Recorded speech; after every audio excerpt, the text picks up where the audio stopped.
How to turn on or off and increase or decrease the keyboard typing sound on Samsung Galaxy S22 Ultra, S22 and S22 Plus. First, we go to setting. Here we see sound and vibration,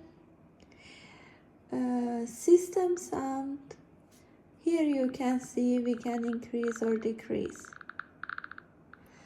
And here we have Samsung keyboard, which we can on or off. We go back. Here we see system vibration. It works the same. We can increase or decrease. We can turn it on or off.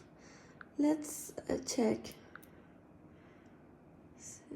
System vibration, system sound, both be on. Let's check. Let's check here.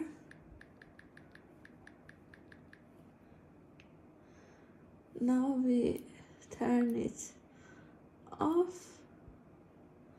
System sound off.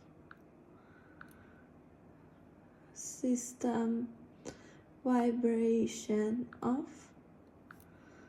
Now there is no sound.